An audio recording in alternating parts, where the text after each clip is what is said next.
Final chapter. The hollow victory. The victory Justin had felt in the chairman's office was short-lived. As he walked toward the elevator, his mind already racing with plans to meet the Mafia King, a hand like a vice clamped onto his shoulder. Before he could scream, he was yanked backward. The world blurred as he was dragged into Brian's private office, the heavy mahogany door slamming shut and the lock clicking with a finality that made his heart plummet. Brian stood there, his chest heaving, his face contorted into something subhuman. "You thought you could ruin me? You thought you could run to my father and play the hero?" "Brian, let me out," Justin said, his voice trembling despite his best efforts to remain cold.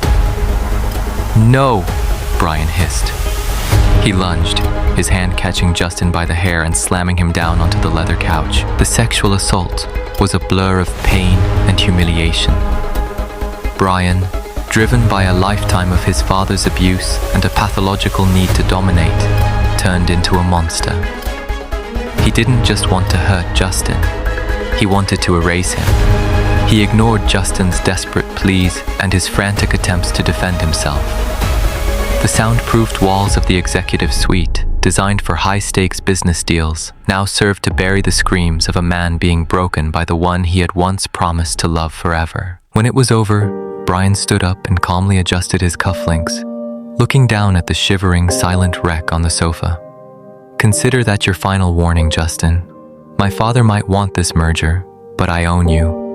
If you ever speak against me again, I'll ensure you don't survive to see the wedding." He called his security detail to escort a barely conscious Justin out of the building, making sure the evidence of the struggle was destroyed. Justin walked down the street like a ghost. His hair was matted, his face was a mosaic of bruises, and his clothes were torn.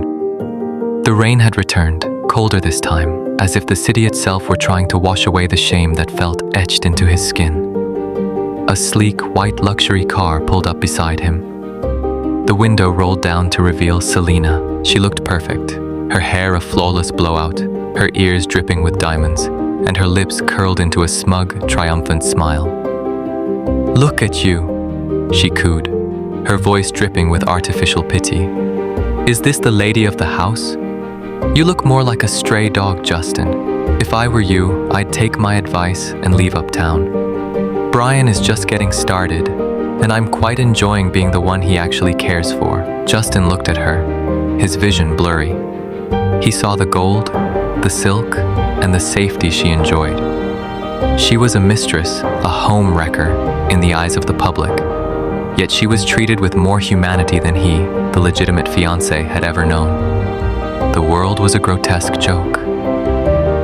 "I don't care about the jewels," Justin thought, a dark resolve hardening in the center of his pain. "I don't care about the status. I just want my sister. If I have to walk through hell to find her, I'll start with the king." He turned his back on Selena's laughter and dialed the number the chairman had given him. Justin was back at his house, his hands shaking as he gripped a burner phone when the doorbell rang. He opened it to find Miles Jetson. Miles took one look at Justin's battered face and let out a sound that was half growl, half sob. "Justin, God, what did he do to you? I'm going to kill him. I'm going to burn everything he owns." "Stop," Justin said, his voice a hollow rasp. "It's over, Miles. Between us, between the families. It's over." "Don't say that. I should have been there. I'm so sorry I wasn't there." Miles reached out to touch a bruise on Justin's jaw, his eyes filled with a terrifying, protective love. "I love you, Justin. I've known it since that night at the club. Let me help you." "Love?" Justin laughed, a jagged, broken sound. "I don't believe in that anymore. Look at me, Miles. Love is what put me in this position. Love is what let my father sell Julianne. I don't want your heart. I want my sister. Now go. I have a meeting I can't miss." "Justin, wait!" Justin slammed the door in Miles' face, leaning his forehead against the wood as he listened to Miles' footsteps fade away. He couldn't let Miles in. Not now. Not when he was about to make a deal with the devil. The meeting was at a derelict warehouse on the edge of the docks. Justin arrived, his heart hammering in his throat. He walked into the cavernous space, the scent of salt and rust heavy in the air. A figure stepped out of the shadows, tall, imposing, and wearing a mask that obscured his features. "You're the one seeking the king?" the man asked. "I want my sister," Justin shouted, his voice echoing. "You took her 8 years ago. My father sold her to you. Tell me where she is."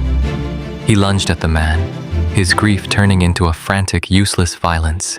He beat his fists against the man's chest until the figure caught his wrists and pinned him against a rusted steel beam. "Justin, stop, it's me." The man pulled off the mask. It was Miles. Justin froze, his eyes wide with horror. You're the Mafia King?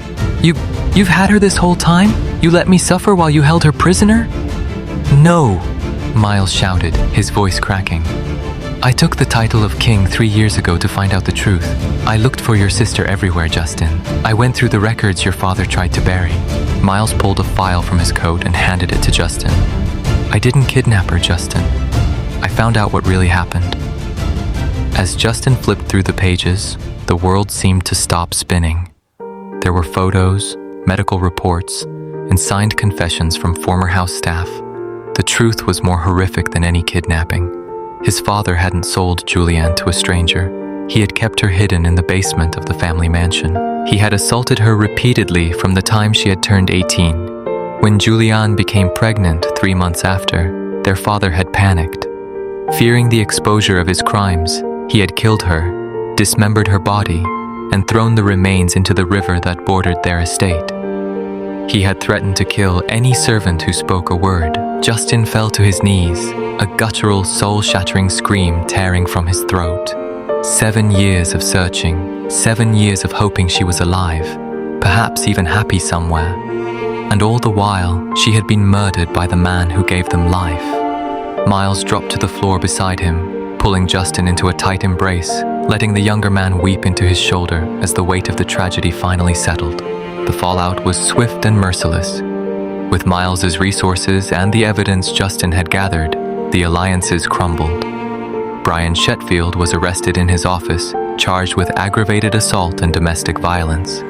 He was sentenced to 10 years in a maximum security prison where the Shetfield name carried no weight and no protection. Selena, realizing the ship was sinking, emptied Brian's secret offshore accounts and fled to Switzerland under a new identity, forever looking over her shoulder. Justin's father received a life sentence without the possibility of parole. The list of his crimes, rape, incest, murder, and human trafficking, became the lead story on every news outlet for months. He would die in a cold cell, despised by the world. But as Justin stood on the balcony of Miles's mansion months later, looking out at the city, there was no joy in the justice. The Blake and Shetfield empires were gone, and the monsters were in cages, but the silence where his sister should have been remained. Miles walked out and wrapped a coat around Justin's shoulders, kissing the top of his head. "We'll find a way to live with it, Justin. Together." Justin leaned back into the warmth of the man who truly loved him, closing his eyes. He had his revenge. He had his freedom. But in the quiet hours of the night, he still heard the phantom laughter of a twin sister who would never come home. The end.